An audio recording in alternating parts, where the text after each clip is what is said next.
आपकी आवाज में आज बात एमपी के रण और कांग्रेस के समीकरण की। मध्य प्रदेश की 29 लोकसभा सीटों पर चुनाव के लिए कांग्रेस ने आज 12 प्रत्याशियों की अपनी दूसरी लिस्ट जारी कर दी। सीट पर कई नाम पहले से तय माने जा रहे थे, मगर कई नाम चौंकाने वाले भी हैं। जिन्हें टिकट मिला उनके खुशहाल हैं, जिन्हें नहीं मिला वो बेहाल हैं, और एक ऐसे भी नेता हैं जिनका डर सच साबित हुआ कि वो फुटबॉल हैं। कई सीटों पर कांग्रेस ने हैवीवेट नेताओं को उतारकर मुकाबला दिलचस्प बना दिया है। तमाम सवाल होंगे जिनके जवाब जानने की कोशिश करेंगे। एक खास पैनल भी हमारे साथ जुड़ेगा, लेकिन सबसे पहले आपको एक रिपोर्ट दिखाते हैं, ये बताते हुए कि जो खबर हम आपको दिखाने जा रहे हैं वो पूरी तरह से विश्वसनीय है।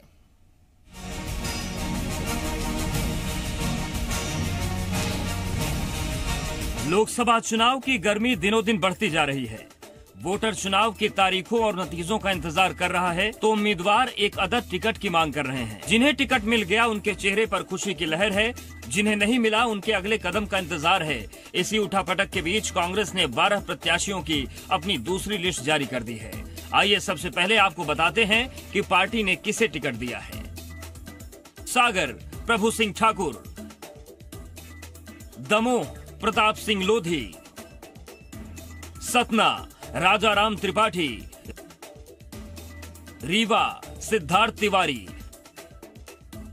सीधी अजय सिंह राहुल, जबलपुर विवेक तनखा, मंडला कमल मरावी, छिंदवाड़ा नकुलनाथ, देवास प्रहलाद टिपानिया, उज्जैन बाबूलाल मालवी, खरगोन डॉक्टर गोविंद मुजालदा, खंडवा अरुण यादव। हालांकि ग्वालियर चंबल संभाग और इंदौर धार समेत कुल 8 सीटों पर अभी भी प्रत्याशियों के नाम आने बाकी है। वैसे सबसे दिलचस्प बात यह है कि न तो शिवपुरी गुना से किसी के नाम का ऐलान किया गया और न ही इंदौर से। धार ग्वालियर से भी प्रत्याशी का ऐलान नहीं हुआ है। उधर जिन 2 सीटों पर पार्टी ने ऐलान किया वहां कांग्रेस के लिए चुनौतियां बढ़ सकती हैं। दमोह से रामकृष्ण कुसमारिया के नाम की बस चर्चा ही होती रह गई और टिकट मिला डॉक्टर गोविंद मुजालदा को।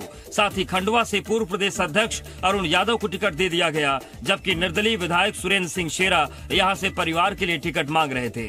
टिकट बढ़ चुके हैं। अब आगे देखिए कि इस क्रिया की प्रतिक्रिया क्या होती है। ब्यूरो रिपोर्ट, जी मीडिया। कांग्रेस के टिकट वितरण के ऐलान के बाद एक तरफ जहां बीजेपी कांग्रेस पर हमलावर है, तो दूसरी तरफ कांग्रेस इस लिस्ट की तारीफ कर रही है।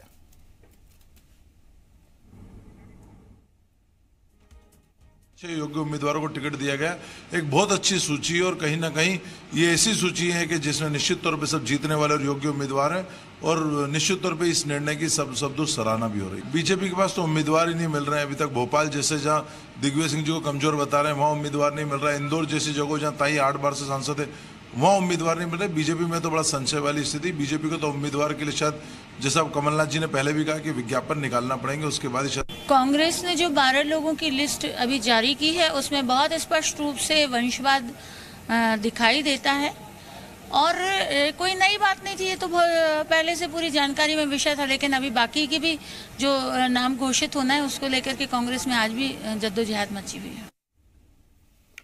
और 3 मेहमान हमारे साथ जुड़ रहे हैं। डॉक्टर हितेश वाजपेयी जी बीजेपी की तरफ से, इसके साथ साथ कांग्रेस के विधायक कुणाल चौधरी जी और वरिष्ठ पत्रकार गिरिजा शंकर सर हमारे साथ जुड़ रहे हैं। मैं आप तीनों मेहमानों का बहुत बहुत स्वागत करता हूं। सबसे पहला सवाल मेरा कुणाल चौधरी साहब से है।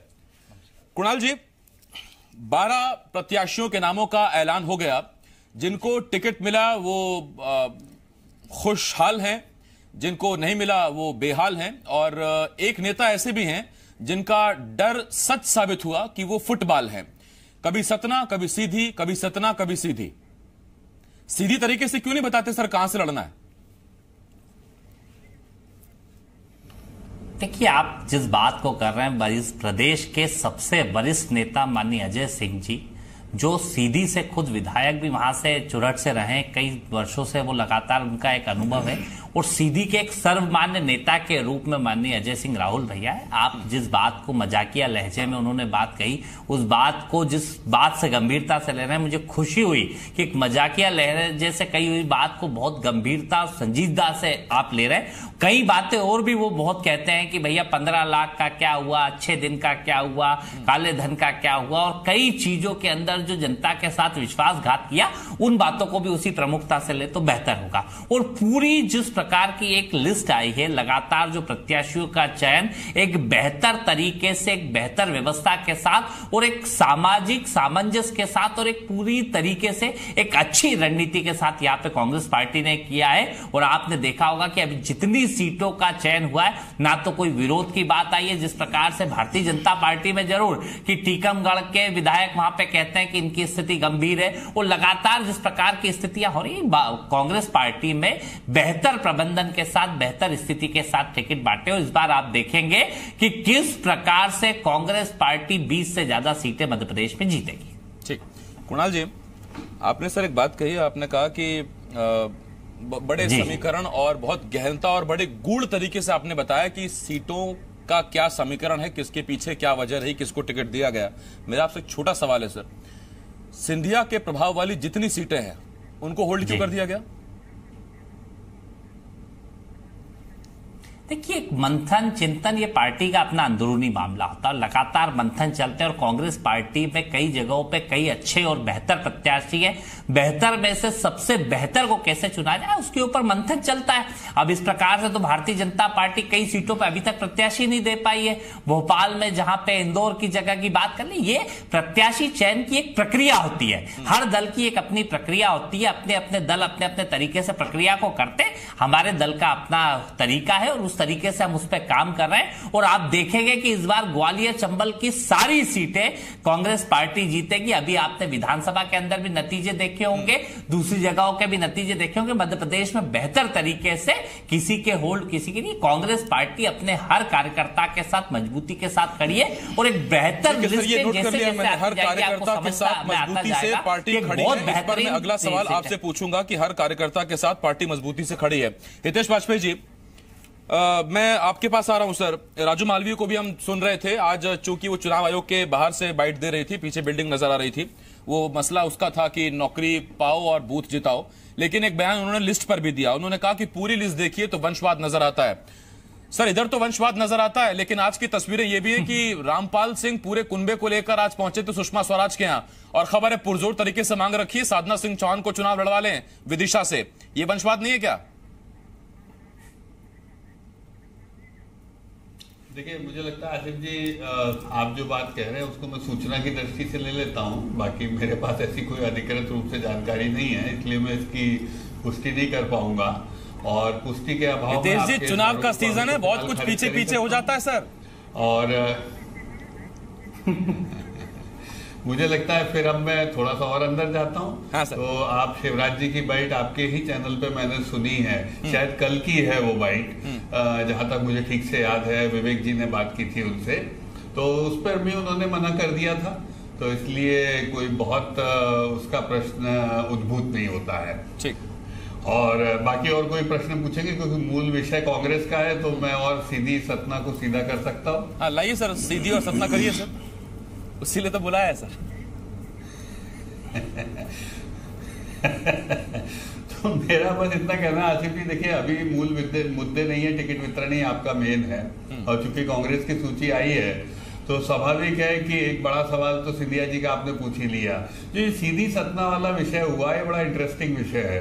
कमलनाथ जी ने सभी नेताओं का चतुराई से उपयोग करते हुए, उसमें शायद कुछ बीजेपी के भी शामिल हैं, विधानसभा में अपना नंबर गेम कर लिया। हालांकि वो मेजॉरिटी से शॉर्ट रहे और उसको उन्होंने जुगाड़ कर लिया। उसके बाद फिर उन्होंने धीरे से उसमें से बहुत सारे लोगों को विधानसभा चुनाव में ठिकाने लगा दिया। आपने देखा होगा, मैं नामों में नहीं जाना चाहता, जो उनके लिए बाधा बन सकते थे। उसके बाद उन्होंने बड़ी चतुराई के साथ में लोकसभा में अभी थोड़ी सी बिसात बिछाई है। और सबको पता है कि सतना से तैयारी अजय सिंह जी कर रहे थे, और अजय सिंह जी चाहते थे कि सतना से टिकट मिले उनको, और यही उन्होंने बोला भी था कि सतना वालों में अभी आपने चलाया भी था कार्यक्रम में, जब वो कार्यकर्ताओं का सम्मेलन ले रहे थे, बैठक ले रहे थे कि चित्रकूट, सतना और ये जो क्षेत्र है वो उनको पसंद था। पर स्वाभाविक है कि आपने उस सवाल को सीधा कर ही दिया, तो अजय सिंह जी के सामने फिर तलवार लटका दी गई है। तो खैर बहरहाल देखते हैं आगे क्या होता है। ऐसे ही अरुण यादव जी का खंडवा है, बहुत चुनौतीपूर्ण है। देखिए, दो लोग जवाब देने वाले हैं आसिफ जी, सब जानते हैं बहुत अच्छे से, एक किसान और एक जवान। तो जहां पर जवानों की अधिकता है, यानी कि मिलिट्री बहुल एरिया है, जैसे महू हो गया, जबलपुर कैंटोनमेंट एरिया हो गया, वहां पर, और जहां प्रॉपर एग्रीकल्चरल सीटें हैं जैसे खंडवा, खरगोन, बड़वानी, यहाँ पर किसान जवाब देने वाला है, जवान जवाब देने वाले हैं। इन्होंने जो सबूत मांगा था वो सबूत देंगे वो अपने बूथ पर जाकर, कि जो एयर स्ट्राइक का, पुलवामा का, इनको सबूत चाहिए था, तो वो बूथ पर जाकर जवान और उनके परिवार देंगे। ऐसे ही किसान इनको कर्ज माफी करेगा इस बार, कि इनकी माफी कैसे होना चाहिए, क्योंकि वो आज भी इंतजार कर रहा है। और मैं उसकी बहस में नहीं जाना चाहता हूं, पर हाँ, किसान सेंसिटिव इशू है, वो दलगत नहीं होता, वो 100 दिन का हिसाब जरूर करेगा, ये मुझे बहुत यकीन है। ठीक है वाजपेयी सर, मैं आता हूं आपके पास। गिरिजा शंकर सर, खंडवा हो चाहे सीधी, दो नाम हैं, अजय सिंह और अरुण यादव। आपको लगता है सर, या ये बहुत जल्दबाजी है पूछना, कि अरुण यादव और कम से कम खासतौर पर अजय सिंह के लिए ये शायद आखिरी मौका है सियासत में अपना अस्तित्व, अपना दमखम बचाए रखने का? हमने देखा है मध्य प्रदेश में ऐसे कई नेता हाशिए पर चले गए, ये एक आखिरी मौका बचा है शायद। इसके बाद विधानसभा भी 5 साल बाद और लोकसभा भी 5 साल बाद। देखिए, किसी भी नेता के लिए ये कहना कि ये उसके लिए आखिरी मौका है, ये बिल्कुल मैं इसको सही नहीं मानता। यदि नरसिम्हा राव जी का उदाहरण आप देखिए, देवेगौड़ा जी का उदाहरण देखिए, कि जिनको के हाशिए में बहुत लंबे समय तक माना गया, वो देश के प्रधानमंत्री बने। तो राजनीति में ये अवसर तो हमेशा उनके पास होता है कि वो उभर कर सामने आए। ये जो अजय सिंह जी का बयान था कि ये मेरे लिए आखिरी चुनाव है या जो कुछ भी है, तो वो ठीक है कि वो कोई वास्तविकता नहीं है। इस तरह की बातें मतदाताओं से की जाती है। जहां तक सवाल टिकट का वितरण का है, तो दोनों ही पार्टियों में टिकट वितरण में थोड़ी देरी लग रही लोगों को। वो इसलिए है कि मध्य प्रदेश में जो लोकसभा के चुनाव हैं वो आखिरी 4 चरण में हैं, शुरुआती 3 चरण में कोई चुनाव नहीं है। तो इसलिए पॉलिटिकल पार्टीज को भी एक सुविधा है कि वो थोड़े इत्मीनान से अपने प्रत्याशी घोषित करें। और जहां तक सवाल प्रत्याशियों के अच्छे बुरे या चुनाव जीतने हारने की बात है, तो ये पैमाना किसी भी स्तर पर, किसी भी पॉलिटिकल पार्टी में या मीडिया में कोई भी तय नहीं कर सकता कि कौन नेता चुनाव जीत सकता है या हार सकता है, या हार जाएगा या जीत जाएगा। अलग अलग पैमानों पर सारी पॉलिटिकल पार्टी कोशिश ये करती हैं कि जो बेहतर कैंडिडेट है, जो चुनाव जीत सके, उसको टिकट दिया जाए। उसमें बहुत सारे समीकरण भी होते हैं और कई बार वो निर्णय बहुत सही नहीं होता। यदि वो निर्णय पॉलिटिकल पार्टीज का प्रत्याशियों को तय करने का 100% सही रहे, तो फिर वो कोई भी सीट नहीं हारेगी, सारी सीट चुनाव जीत जाएगी। तो ये इसका विवेचन बाद में होता है कि हमने टिकट वितरण में यहां गलती की। कांग्रेस की जो सूची आई है भी, उसमें यदि थोड़ा सा चौंकाने वाली बात जो है वो गुना सीट से है, कि जहां पर किसी विचार मंथन की कांग्रेस को जरूरत ही नहीं है, वहां किसी दूसरे कैंडिडेट पर सिंधिया जी के अलावा कोई विचार किया जाएगा, ऐसा मैं मानता नहीं। उसके बावजूद उसको यदि होल्ड में रखा गया है, तो कहीं ना कहीं जो सिंधिया जी को दायित्व दिया गया है हाल ही में उत्तर प्रदेश का, बीच में रोक रहा हूं आपको, लेकिन सर इन कयासों में आपको कितना दम दिखता है कि इंदौर से जिस दिग्गज का इंतजार किया जा रहा है वो दिग्गज ज्योतिरादित्य सिंधिया हो सकते हैं?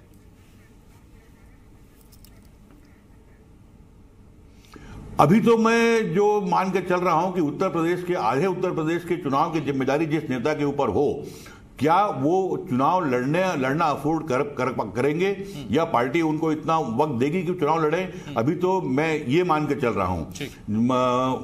गुना से कहीं और उनको शिफ्ट करेंगे, ये तो बहुत बात की बात है। लेकिन बहरहाल अभी चूंकि वक्त है, सारे प्रत्याशी घोषित होने दीजिए दोनों पार्टियों के, उसके बाद एक स्थिति जो उभरेगी उसमें बहुत कुछ आकलन करने की गुंजाइश बनेगी। ठीक है, जब राजगढ़ से दिग्विजय आकर भोपाल लड़ सकते हैं, तो क्या सिंधिया शिवपुरी गुना छोड़कर इंदौर लड़ सकते हैं क्या?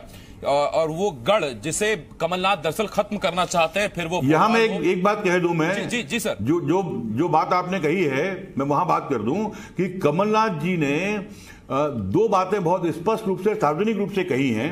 एक तो ये कि दिग्विजय सिंह जी को किसी कठिन सीट से चुनाव लड़ना चाहिए और वो भोपाल हो, और उसकी घोषणा हो गई। उन्होंने उसके बाद सिंधिया जी को लेकर भी बहुत साफ सार्वजनिक रूप से कहा है कि वो गुना से ही चुनाव लड़ेंगे। तो इसलिए ये जो कांग्रेस की जो रणनीति है वो बहुत स्पष्ट है, सार्वजनिक है। इसलिए मुझे नहीं लगता कि गुना से अलावा कहीं उनको चुनाव लड़ाया जाएगा। ठीक है, और फिर इस हिसाब से आपका सवाल बरकरार है सर गिरिजाशंकर सर कि गुना में अगर सिंधिया ही चुनाव लड़ेंगे तो फिर इस लिस्ट में वो शामिल क्यों नहीं? खैर वो कुणाल जी से मैं सवाल नहीं पूछूंगा। कुणाल जी, मेरा जो आपसे सवाल है वो ये, आपने एक बात कही थी अपने पहले सवाल के जवाब में और मैंने वो नोट डाउन किया था। आपने कहा था पार्टी अपने हर कार्यकर्ता का ख्याल रखती है, और वाजपेयी साहब ने भी एक बात कही, उन्होंने कहा कि इस चुनाव में कांग्रेस से दो लोग सवाल पूछेंगे, एक किसान और जवान। मेरा आपसे सवाल यह है सर कि ये दो लोग किसान और जवान, ये भले ही आपसे सवाल पूछे ना पूछें, बाद में पूछें, लेकिन सबसे पहले जो दो लोग आपसे सवाल पूछने वाले हैं, एक तो हैं निर्दलीय विधायक सुरेंद्र सिंह शेरा जो खंडवा से अपने परिवार के लिए टिकट चाह रहे थे, और दूसरा जो नाम है वो है रामकृष्ण कुसमारिया। आज उनकी हालत हम पता करने की कोशिश कर रहे हैं, उनसे बात ही नहीं हो पा रही है सर। दमोह से वो टिकट मांग रहे थे और आप बीजेपी से उनको उठाकर कांग्रेस में ले आए। नहीं, देखिए बड़ी अच्छी बात हितेश वाजपेयी जी ने कही कि किसान और जवान दोनों सवाल पूछेंगे। सही बात है कि इस देश का जवान सवाल पूछ रहा है कि इस देश में हमला देश पे होता है, 44 जवान शहीद होते हैं, प्लेन हमारा क्रैश होता है, पायलट हमारा गिरफ्त में जाता है, उसके बाद बीजेपी जश्न किस बात का मनाती है? मातम के समय जो जश्न मनाया था और उसके नाम पे राजनीति करने की कोशिश करी थी। जवान उसका जवाब बूथ पे देगा, ये बात वाजपेयी जी की सही है। दूसरी बात कि जो किसान पिछले 15 सालों से 50,000 कर्ज माफ होगा होगा होगा सुनते सुनते 3 चुनाव निकाल दिए, झूठ के पुलिंदों पे सरकार बनाने का काम करने वाले वो भी ये सवाल पूछ रहे हैं कि 10 मिनट में जब कमलनाथ जी कर्जा माफ कर सकते हैं 55 लाख किसानों का 50,000 करोड़ का, तो ये सरकार ने इतने समय से मूर्ख क्यों बनाया? क्योंकि जिस प्रकार से हेमा मालिनी जी इनकी प्रत्याशी हेलीकॉप्टर से जाती है और खेती करती है, और साधना भाभी 4 एकड़ में 90 लाख की फसल उगाती है, इनका शिवराज जी का बेटा 1 लीटर जो दूध गाय का किसान के बच्चे का 20 रुपए लीटर जाता है, वो 60 रुपए लीटर बिकता है दूध से दूध धोने का। तो ये सवाल किसान पूछ रहा है कि ये धंधे हमें क्यों नहीं सिखाए और क्यों जनता को लूटने का काम किया। यही तो चीजें हैं सर जिसमें लोकसभा चुनाव में जो सामने रहेंगी, बड़ा फील्ड पे जाके देखें, फील्ड पे जाए, कुणाल जी आपके पास आता हूं, फील्ड पे जाए वाजपेयी जी तो पता पड़ेगा कि सारे सोसाइटी का कर्जा माफ हो चुका है, 1 तारीख से नया कर्जा मिलना शुरू हो चुका है। कर्ज माफी की परिभाषा क्या है? यही मात्र दस्तावेज पर दस्तखत कर देना या नो ड्यू सर्टिफिकेट मिल जाना? मिश्रा जी ने ये हमेशा से सवाल रहा है। कुणाल जी मैं आता हूं आपके पास, मेरे पास थोड़ा वक्त कम है सर। कुणाल जी मैं सबसे बराबर सवाल ले लूं सर। कर्जा माफ बैंकों ने किया है, बैंकों ने कर दी। एक बात, हाँ, बैंकों ने कर्जा दिया था, उनने माफ हो गया और वो नया कर्जा दे रहे हैं। हाँ, ये 22 लाख का हुआ, आप दावा करते हैं, बाकी का बाकी है अभी। कुणाल जी एक मिनट में आता हूं आपके पास। कुणाल जी मैं आता हूं आपके पास सर, मेरे पास थोड़ा वक्त कम है। गिरिजाशंकर सर, मैं उसी सवाल को कंटिन्यू करूंगा, उसके बाद मैं वाजपेयी जी के पास आता हूं। गिरिजाशंकर सर, मेरा आपसे सवाल यह है कि रामकृष्ण कुसमारिया जिनको कांग्रेस ज्वाइन कराई लोकसभा से एम पहले, और ये 99% हम मानकर चल रहे थे कि दमोह से आज लिस्ट में उनका नाम शामिल होगा, उनके नाम को तरजीह ना देना, और एक सुरेंद्र सिंह शेरा जो इतने कॉन्फिडेंट थे कि वो मुद्दे भी तय करके बैठे थे और कह रहे थे मीडिया सहयोग करे, बस हम तो तैयारी शुरू करने वाले हैं। इन दोनों नेताओं की नाराजगी कांग्रेस अफोर्ड कर पाएगी इस मौके पर? देखिए, इन दोनों की नाराजगी जरूर हो सकती है, लेकिन टिकट नहीं देना ये पार्टी का निर्णय है। और मैं व्यक्तिगत रूप से मानता हूं कि जो चुनाव के ठीक पहले दल बदल करके आते हैं जो नेता, उनको भले ही पार्टी में शामिल कर लिया जाए, लेकिन चाहे वो कांग्रेस हो चाहे बीजेपी हो, ऐसे लोगों को इन वक्त पे टिकट नहीं देना चाहिए। यदि कांग्रेस ने फैसला किया है तो ये बहुत अच्छा फैसला है।